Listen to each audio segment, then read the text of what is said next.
Como destruir a vida de um homem?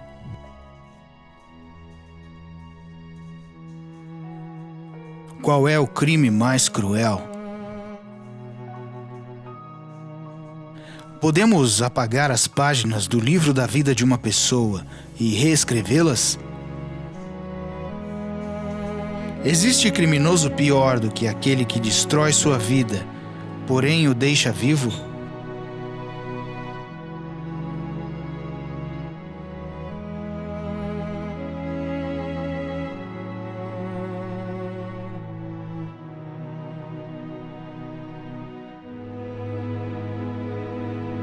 Uma noite foi o suficiente para desestruturar toda a sua família.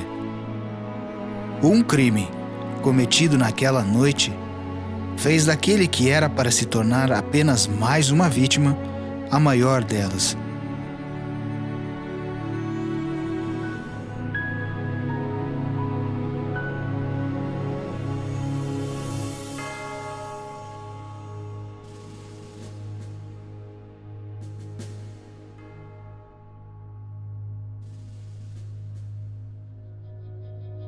Os acontecimentos narrados neste documentário poderiam acontecer com qualquer pessoa. E as perguntas que surgem são as seguintes: se numa situação em conflito com a lei, um inocente for preso junto com criminosos, existirá uma forma de investigação capaz de separar o cidadão inocente dos verdadeiros criminosos? Ou simplesmente se condenará o inocente junto com os criminosos apenas para se dizer que se fez justiça? 2009 foi um ano bom para alguns amigos e irmãos e sua recém-formada empresa de eventos artísticos em Pindamonhangaba, interior de São Paulo. Wagner, 31 anos, estava juntamente com seus irmãos organizando o primeiro do que seria uma série de shows, contratando algumas personalidades de destaque naquele ano. Assim ele pretendia arrecadar dinheiro para ajudar a família toda, né? Ajudar os filhos, a mãe, os irmãos. Ele queria dar uma vida melhor para a família. Para esse fim, os amigos e irmãos montaram a estrutura empresarial, o que acarretou que começaram a trabalhar com muitos tipos de pessoas, entre eles prestadores de serviço, empresários, seguranças e promoters. Entre as promoters, haviam 2 garotas recém-conhecidas, e Wagner cogitou contratá-las para um evento marcado para dali alguns dias. Wagner dirigia o carro da empresa, que fora alugada para ajudar na organização dos detalhes até a data marcada para os shows. Em algum momento esse carro deve ter chamado a atenção dessas meninas. Elas devem ter pensado: opa, podemos tirar vantagem disso aí. No começo da noite de 6 de outubro de 2009, essas garotas se dirigiram até a casa de Wagner, pedindo um favor, que ele levasse-as até Tatuí, interior de São Paulo, para buscar um parente, cuja mãe se encontrava na casa delas, muito preocupada e aflita, e com saudades. De alguma forma, essas garotas convenceram Wagner de que seria uma viagem rápida e que retornariam poucas horas depois, além de que pagariam a gasolina gasta até lá. Nesta mesma noite, em Tatuí, desde aproximadamente 18 horas da tarde, um crime estava em andamento. Bandidos fortemente armados invadiram uma residência e fizeram homens e mulheres reféns.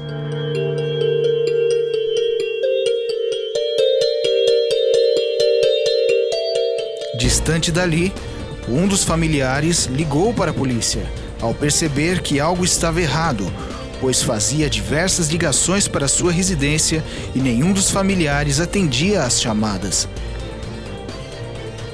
Dirigindo até a cidade em questão, Wagner não desconfiou de nada, mas estava ali montado o palco para sua própria ruína. Uma mistura de oportunismo, ingenuidade, coincidências macabras e erros judiciais. Chegaram em Tatuí já bem tarde. Os criminosos já haviam fugido da residência das vítimas e se espalhado pela cidade.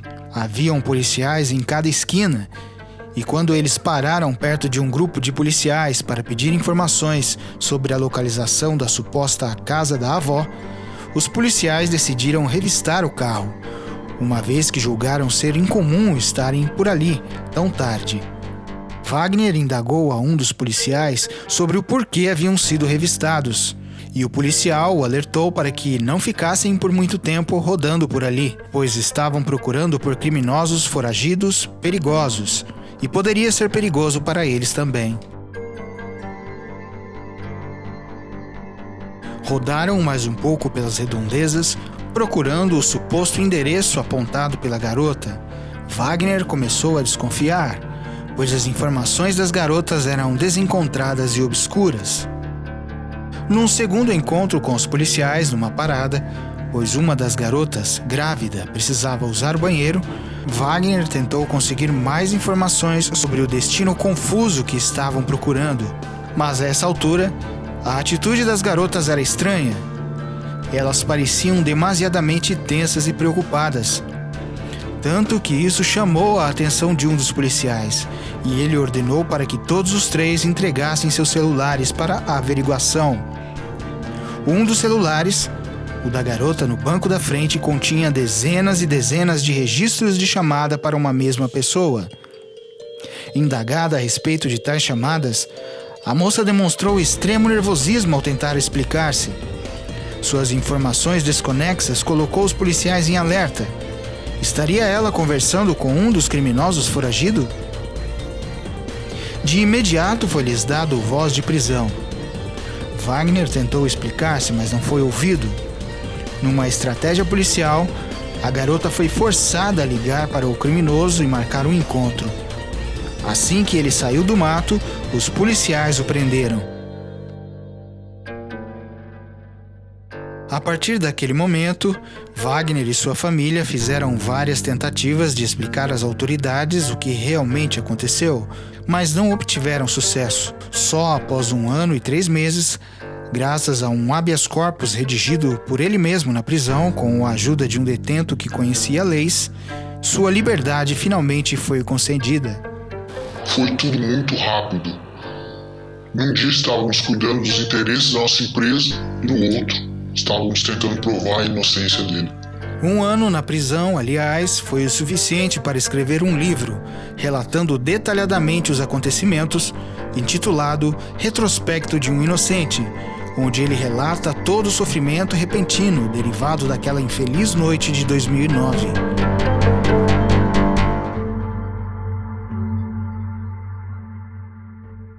Aos poucos, Wagner tentou retomar sua vida, juntando pedaços da vida que levava antes de sua prisão.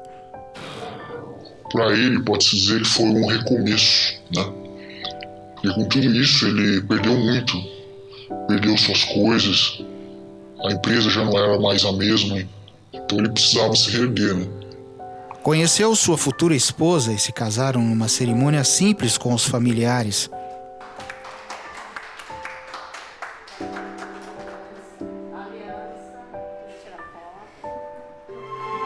Um dia muito feliz, então eu acho que nada será capaz de apagar a nossa alegria.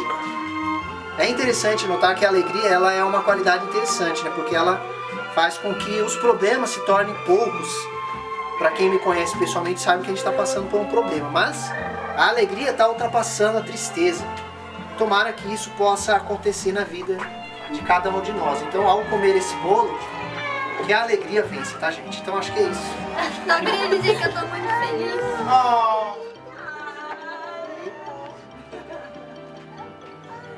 Decidiu aprender a criar e gerenciar sites e começou a prestar serviços para clientes renomados na cidade. Qual que é o tratamento indicado aqui na clínica que o senhor faz aqui? Eu tenho lá um carrinho, tenho um negocinho, quero expor. Ele vem aqui e expõe. No caso da feira vai ser a mesma coisa? O Guia Expresso, ele usa muita tecnologia. Ou a gente se adapta, ou a gente fica para trás. O produto que mais sai na sua empresa é o produto que você mais oferece. Então você pode já ir diretamente na página dela. Nós dizemos lá que nós vamos falar algumas dicas de como você segurar clientes. Também iniciou serviços de utilidade pública. Nesta quarta-feira, ocorreu no Teatro Galpão o evento da audiência pública da Polícia Militar de Pindamonhangaba. Olá, amigos do Cidade Regional, boa noite. Nós estamos aqui finalizando a audiência pública da Polícia Militar. Estou aqui com o meu amigo, o capitão Ricardo Prolongati, nós acompanhamos aí a palestra inteira, né? Infelizmente, no Brasil, 90% dos acidentes ocorridos são por falhas humanas. Este é o Direção Defensiva. Eu sou Wagner Ribeiro e você vai assistir a uma série de dicas e lembretes que vão fazer você dirigir mais seguro. A Direção Defensiva, ela diz, você redobra a sua atenção. Então, o que significa manter a atenção? Olhar diretamente para frente, tendo a atenção total no carro da sua frente. Tudo ia bem e parecia que aquele momento obscuro de sua vida havia ficado para trás, embora sequelas psicológicas por vezes o afligissem. Né? Você quer olhar a cidade? Vamos lá olhar a cidade então. Vamos fazer assim. Não, porque eu não quero que eu Olha a cidade, cara. Cidade grande. Dedicado à família, dedicado a toda a família, dedicado à família dele, aos filhos dele, dedicado à esposa, à casa dele, às suas contas, os seus afazeres como homem, como pai, como irmão, como amigo. Meu marido não é esse criminoso que a justiça está julgando. Ele tem uma vida digna de um cidadão correto, que tem a vida baseada em princípios bíblicos. Ele demonstrou para mim e a minha família, desde quando eu o conheci, que ele é uma pessoa correta. E uma pessoa correta não tem atos criminosos. Esse 1 ano e 3 meses da minha vida, ele foi usado em uma pesquisa cabal da Bíblia, tá vendo?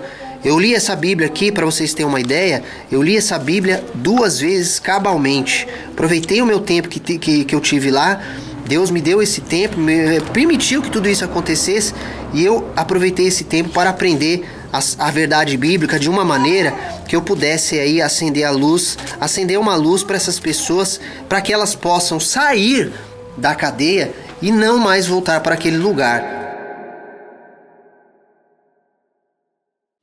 Um dia me ligaram no trabalho e o Wagner estava em prantos debaixo de chuveiro, porque um dos familiares havia entrado na internet para ver o andamento do processo e viu que a justiça queria condená-lo a 15 anos.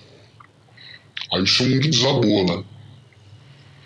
O que sucedeu, não só para ele, mas acho que para toda a família, foi uma enxurrada de sentimentos ruins, revolta, raiva, tristeza. Quer dizer, ele já tinha ficado 1 ano justamente e o pesadelo ainda não tinha acabado. Era preciso entender porque tudo aquilo estava voltando à tona, mesmo que exaustivamente se apontasse a existência de provas e argumentos que claramente podiam provar sua inocência. O que estava acontecendo com a balança da justiça, afinal? Tais provas e argumentos foram mencionados no habeas corpus que o próprio Wagner redigiu em 2010, na ocasião em que ganhou a liberdade.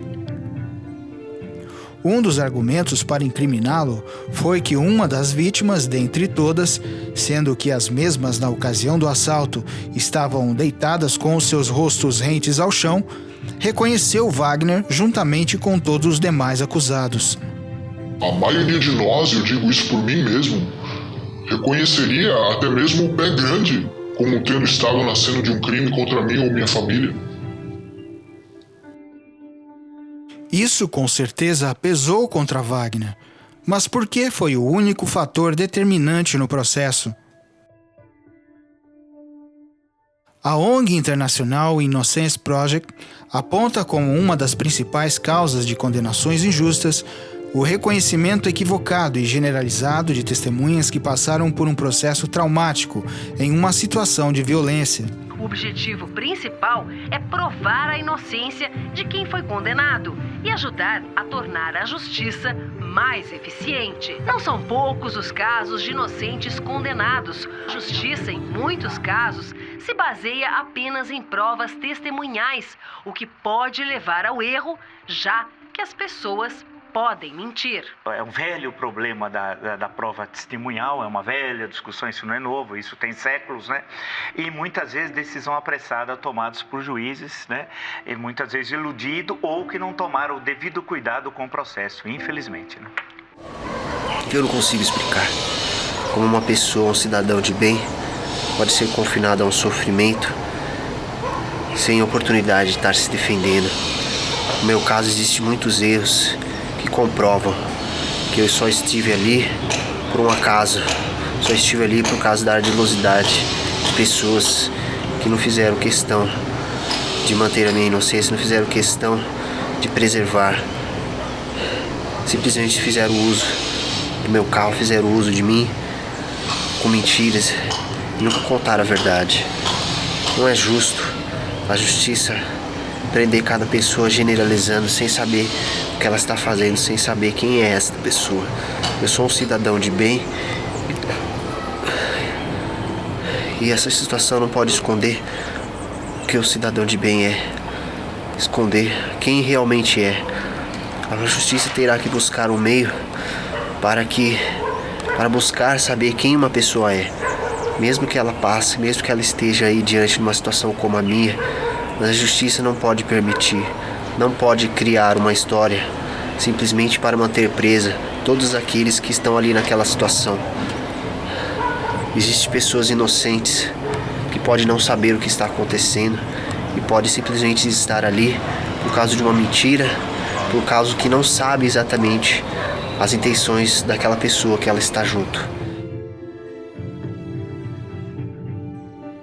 Um dos argumentos de defesa, consolidado em um detalhe na viagem que Wagner fez naquela noite, poderia confirmar que ele não estava na cena do crime, no horário em questão, e assim pavimentar o caminho para provar a sua inocência. Os registros de pedágio. Este aqui é a cópia de pedágios que nós passamos que comprovam 100% de que eu não estava naquele local, no horário do ocorrido. Mas o mais surpreendente é que esta prova é uma prova incontestável de que eu não fazia parte daquele assalto. Talvez você se pergunte, então a justiça provavelmente autorizou a gente obter essas imagens. Mas eu vou te dizer que não foi autorizado. O juiz nunca autorizou o meu advogado obter essas imagens.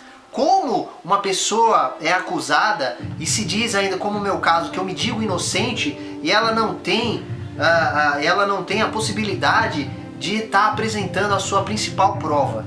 Como que uma justiça se diz ser uma justiça justa, onde a pessoa não consegue provar a sua inocência, porque esta prova a gente só obtém ela através de uma solicitação judicial. Essa solicitação judicial nunca foi feita.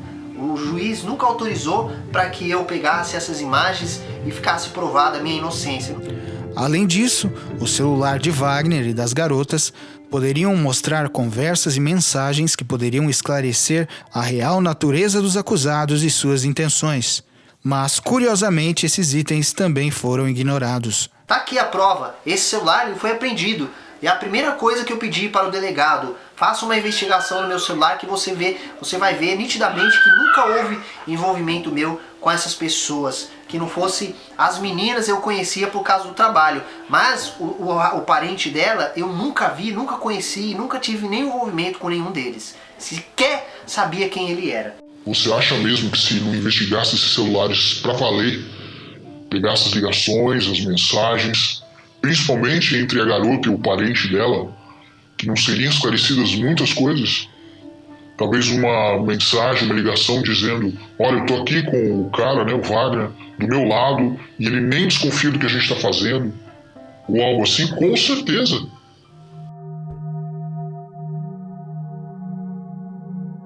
Assim que eles foram revistados na primeira ocasião em que pararam para pedir informações, foram liberados, pois nada havia sido encontrado no carro, além de cartazes e papéis de divulgação do evento que estavam organizando. Assim, não havia nada que pudesse ligar Wagner ou o carro à cena do crime. Mesmo que todas as provas de defesa fossem inexistentes, sua vida idônea e seus bons antecedentes já seriam pontos suficientes a serem considerados. Agora você imagina uma investigação, um inquérito, que precisa satisfazer vítimas poderosas ali naquela cidade. Agora adicione a isso as implicações de ter que admitir que a justiça errou e que manteve injustamente um homem inocente por mais de um ano preso. A grosso modo, a balança da justiça estava desequilibrada de uma forma que não era interessante para o sistema. Afinal, que peso teria o reconhecimento de uma das vítimas caso as câmeras de segurança do pedágio tivessem mostrado que Wagner estava muito longe da cena do crime no horário do assalto? Ainda mais quando outras vítimas relataram não terem o visto na cena do crime. Então, mesmo depois de terem reportado que na ocasião em que os acusados foram detidos, nada havia sido encontrado no carro, um membro das autoridades policiais foi até o carro apreendido no pátio e encontrou debaixo do banco um aparelho pertencente a uma das vítimas. Será que poderiam alegar que a primeira averiguação não havia sido minuciosa? O fato desta prova contestável ser o celular da única vítima que não estava no assalto também não foi esclarecido. Que o processo está cheio de erros grosseiros e irresponsáveis pode-se constatar já na descrição dos fatos, onde as fotos dos acusados aparecem trocadas em seus respectivos depoimentos. Foi um total descaso, um total desprezo. Não com os criminosos, porque eles, afinal de contas, sabiam por que eles estavam ali. Mas com alguém que dizia ter provas de que era inocente. Eu quase posso ouvi-los dizer, tanto faz, cara, joga todo mundo lá, tanto faz, quem se importa.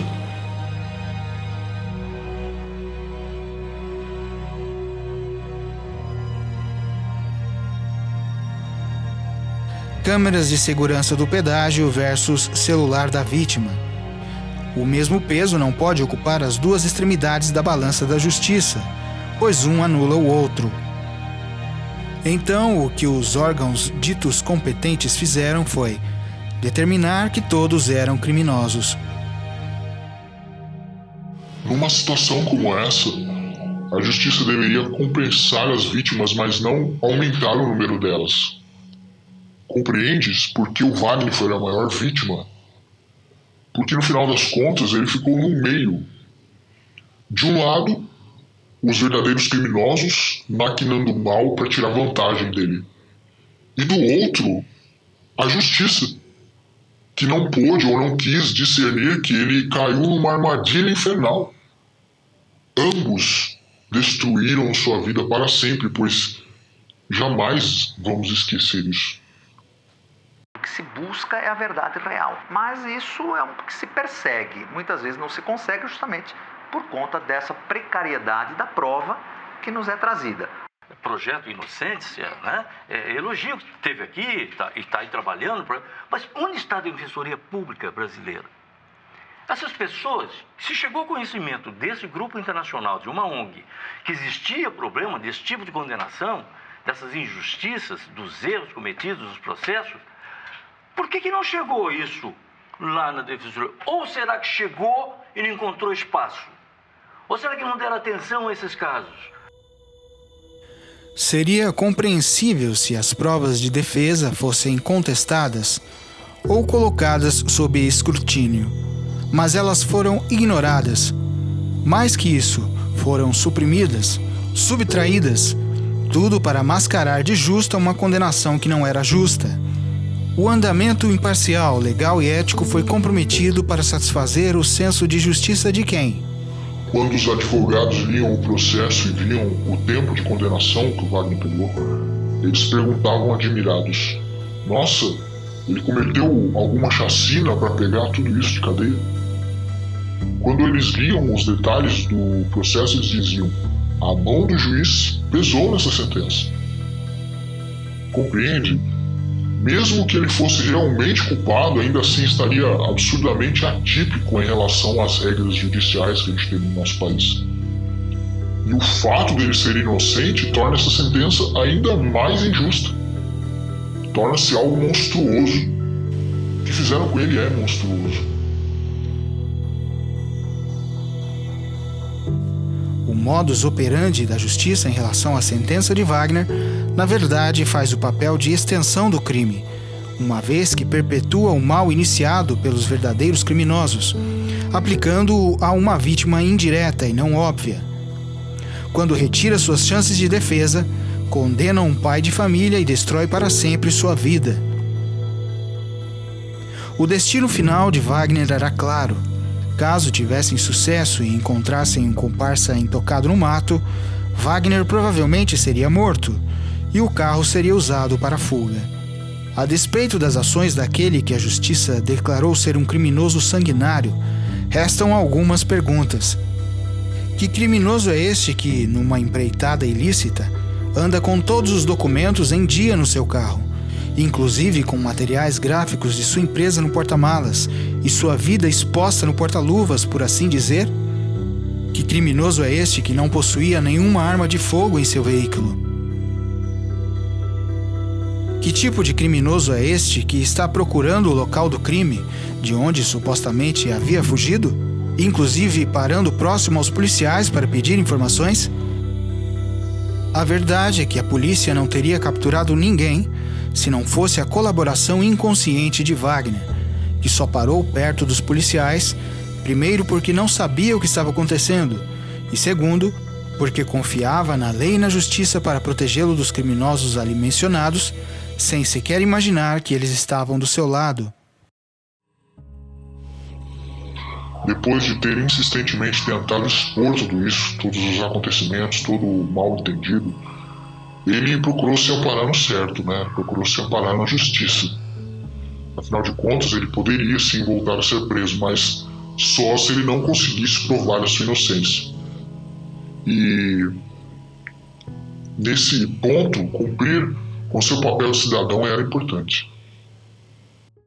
Sempre atualizando o endereço, porque eu morava em outro local, mas eu mudei para a cidade, atualizei o meu endereço, está aqui a minha ida nas audiências, sempre provando que eu estava lá nas audiências sim, embora teve audiência que foi cancelada, mas eu sempre fui nas audiências. Sempre se mostrei ser uma pessoa direita, sempre se mostrei ser uma pessoa pública, uma pessoa aberta, que está resolvendo esse problema não como um criminoso, mas está resolvendo esse problema porque eu sou uma pessoa digna e quero a minha dignidade de volta e vou lutar até o fim para ter a minha dignidade de volta. Outras pessoas, cidadãos de bens, que não passem por isso. Por isso que eu estou deixando registrado nos meus livros, estou fazendo outros livros para ajudar as pessoas, já que a justiça não tem feito isso, ajudar as pessoas a não cair mais neste trama que tem colocado muitas pessoas inocentes injustamente atrás das grades. O tempo estava passando. Uma petição online e vários vídeos gravados explicavam sempre a mesma história, a injustiça cometida no seu caso. Se eu sou um criminoso, então eu teria medo de chegar aqui a vocês, eu teria medo de estar falando com juízes, estar falando com apresentadores de TV, estar falando com qualquer um, eu teria medo. Por quê? Porque alguma coisa errada na minha vida ia ter e ia aparecer. Mas isso não vai acontecer porque eu levo a minha vida na luz, gente. A minha vida não tem nada de errado, eu não sou uma pessoa criminosa. Não vão encontrar nenhum indício de crime na minha vida. Também queria agradecer a todos que assinaram a petição e pedir que continue divulgando para que consigamos a atenção da Defensoria Pública. Também queria dizer ao meu marido que eu amo muito ele e que vou estar com ele para sempre, independente da situação. Te amo, amor, para sempre. Aqui os cartões que a gente sai para trabalhar, ou seja, uma pessoa... Eu tô querendo mostrar para você a incoerência de dizer que uma pessoa que trabalha, que tem que estar aqui provando tudo que ela faz, todo o tempo dela tá aqui, ó. O meu tempo tá aqui, ó. Eu vou mostrar para vocês esse aqui. É um livro, que é um esboço de um livro que eu comecei escrevendo lá na cadeia. Ele conta a história, toda essa história minha, essa história que tem na cadeia. Ele vem contando, dando uma visão para aquele que lê, para que ele possa simplesmente aprender coisas espirituais, para que ele não possa, para que a pessoa que realmente esteja passado por essa situação também, que ela consiga encontrar meios para nunca mais simplesmente passar por aquele lugar. Então esse livro, ele ainda é um esboço, com o tempo vago aí, eu tenho preparado ele para que ele também venha ser um compêndio bíblico, um compêndio para ajudar as pessoas que estão passando por uma situação difícil, uma situação de injustiça ou qualquer situação relacionada com algum sofrimento, tá? Encontrar meios para mostrar à lei e ao sistema judiciário que uma célula do seu sistema estava agindo tão desonestamente e ilegalmente para punir os culpados que estava sacrificando o inocente, tornou-se o maior desafio. Nós temos uma instituição criada para isso, para defender aqueles que não podem ter advogado. Ela tem que funcionar. E não funciona? Ué, você não está vendo? Está vindo aqui uma entidade internacional para poder... Agora, quando a presidente do Supremo Tribunal Federal revela que só agora o país tem o Cadastro Nacional de Presos, imagina o nosso atraso.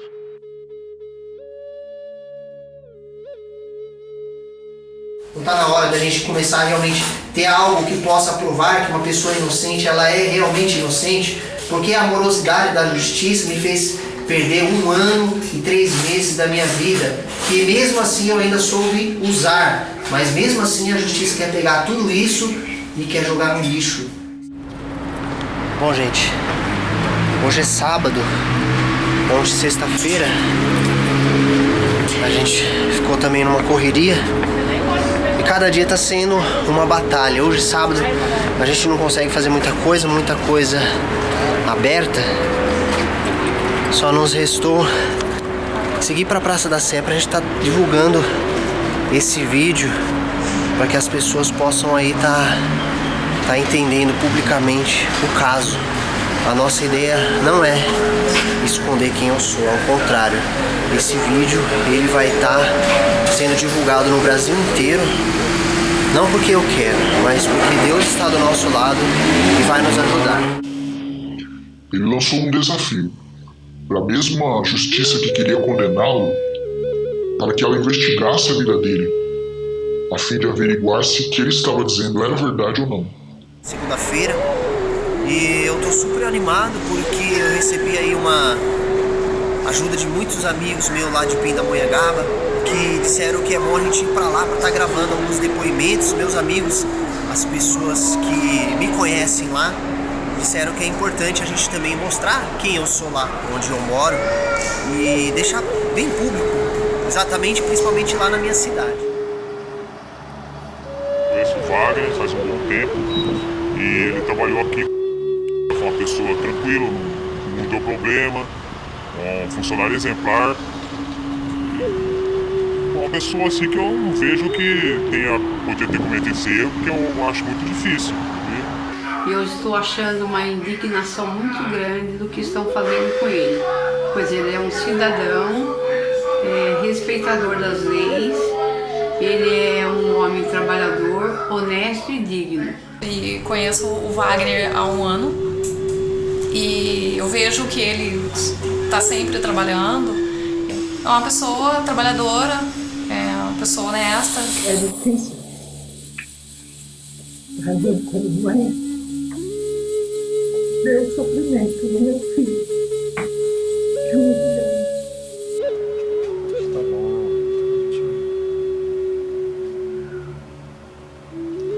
já pra baixo, tem uma coisa que acontece aqui. E quem conhece, assim como eu, sabe, é tudo muito claro, ele é uma pessoa inocente. Ele nunca teve, não tem nenhuma ligação ao mundo do crime. Estão acusando ele, estão falando que ele fez totalmente, como é que eu posso dizer, uma coisa impossível, entendeu? Impossível de acontecer. Eu acho que deveria dar uma oportunidade de ver a vida dele em si. Investigar, pesquisar a vida de uma pessoa, a fim de mostrar sua integridade ao mundo, de expor publicamente quem realmente ela é, e esclarecer sua participação ou não em um determinado crime. Julgamentos como no cinema, onde cada parte é ouvida cabalmente, onde fatos e provas são colocados diante de um juiz imparcial e analisados sob a luz da verdade e da lei. Tudo isso parece estar muito longe da realidade, onde casos como este tomam proporções trágicas para os mais pobres e carentes, onde precisam provar sua inocência diante de uma situação em conflito com a lei, desamparados e sem rumo, por fim são vencidos pelo cansaço e são obrigados a aceitar seus destinos sombrios, vítimas de um sistema judiciário falho, implacável e por vezes corrupto. É possível sim que uma pessoa por uma mentira, esteve no lugar errado, na hora errada. Se você for analisar todo o contexto da minha vida, você vai perceber que eu não sou criminoso. Leia o meu livro, por favor, Pessoas da Justiça. Você que está aí me assistindo, você que é advogado, você que é juiz, por favor, olhe com carinho para a minha situação, para a situação não só minha, mas para a situação de muitos inocentes que estão nas cadeias aí de todo mundo. Eu mal posso imaginar o sofrimento daquelas vítimas. Elas não são a discussão aqui. E eu, assim como o próprio Wagner dizia, quero que Deus olhe por eles. Mas, de certo modo, no dia seguinte, aquele dia fatídico, eles puderam iniciar o seu processo de superação daquele trauma. Já o Wagner não. Ele tem continuado como refém até agora. Refém dos criminosos, refém da injúria, refém da calamidade. Num desapontamento total em relação à aplicação da justiça. Foi como algo saído de um roteiro de um filme de terror. Ver nosso ente querido ser morto em vida, na verdade. Ver criminosos e uma justiça falha andarem juntos para tirar sua dignidade, sua alegria de viver, seu ânimo, seu papel de cidadão produtivo na sociedade.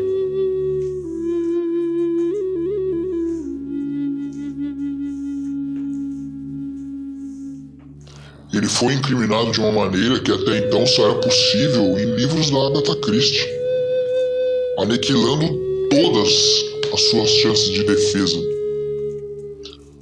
Ambos jogaram toda a sua vida e seus almejos na lata do lixo, desprezando tudo o que ele é, criando um criminoso fictício. E para justificar o quê?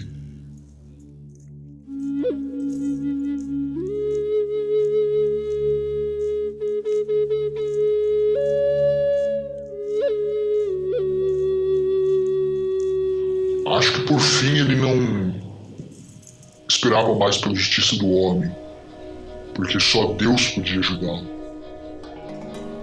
Nos últimos dias que eu o vi, ele estava exausto, demasiadamente triste e sem rumo, como se estivesse desamparado no corredor da morte mesmo.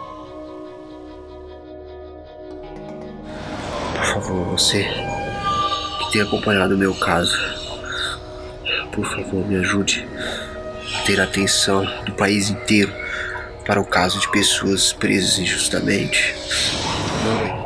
Ontem eu estava pesquisando na internet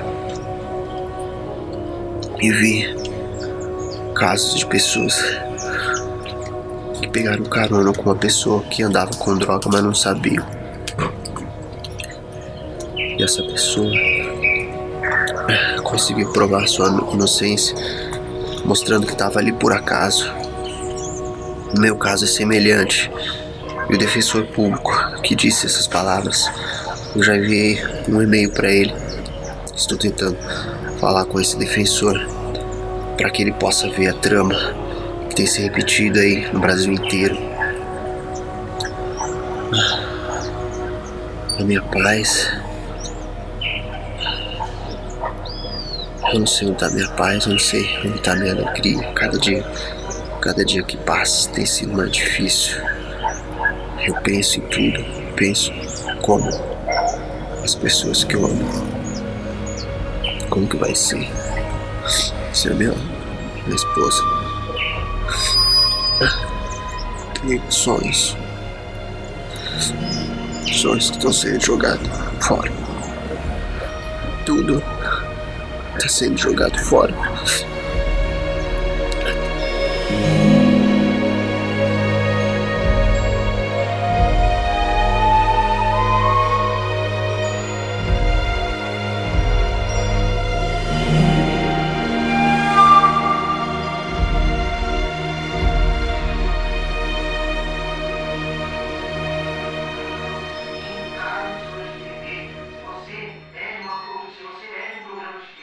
Por favor, chame o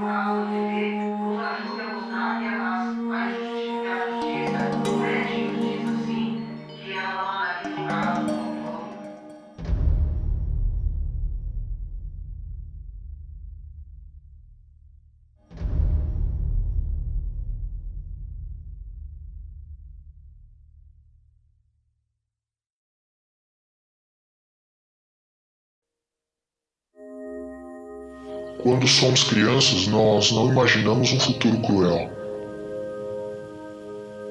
Costumávamos brincar de que éramos empresários. Dizíamos que quando crescêssemos montaríamos nossa firma, ganharíamos dinheiro, seríamos bem-sucedidos, ajudaríamos nossa família. Então isso é muito diferente de tudo aquilo que a gente imagina. É o destroçamento da justiça conforme conhecemos.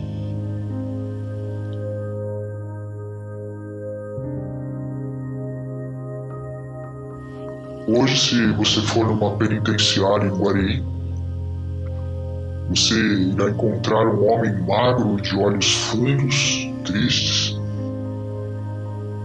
que chora ao ver as fotos dos familiares. E após conversar com ele vai te confirmar todos esses fatos. Se for preciso, ele vai jurar e dizer: sou inocente.